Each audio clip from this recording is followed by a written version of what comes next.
Chapter 2, Mughal Painting. By the beginning of 15th century, significant changes started appear in Indian paintings. The Jain Aprabham style saw distinct modification, and the paintings of Malwa metropolised with new artistic characteristics indicate in the forms, subject and style, the example of which can be clearly seen in the Nimatnama, Aryang Parya Lore, Chandra and Mahapurana, uh, Chamra Prakash Palam, etc.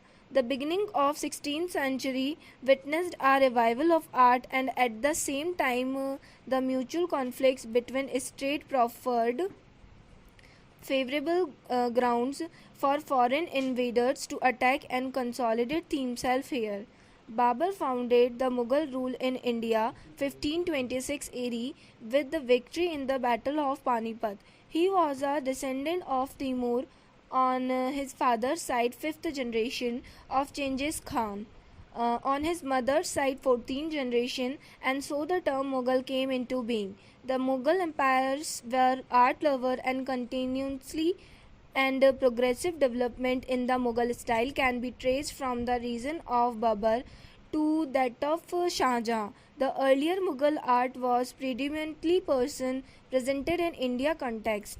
It developed as a blending of Persian and Indian ideas. In the court of Akbar, this style emerged because of synthesis of Rajasthani, Aprambhans and Deccan style, and steadily gained recognition as a distinct style of painting with a rich tradition to fall back upon. Therefore, it is said the Persian and Rajasthani style gave birth to Mughal style. Under Jahangir, this style was completely enhanced, where during the reign of Shah Jahan, it imbibed European influence. According to Rai Krishnadas, the Mughal style originated with the advent of Babur and continued evolving until the reign of Shah Jahan.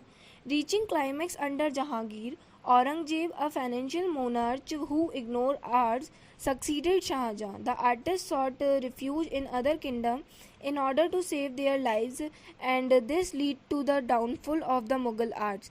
Being court art, this art took different dimensions in accordance with the interest and taste of patrons, so it will be justified to understand Mughal style with respect to individual Mughal ruler.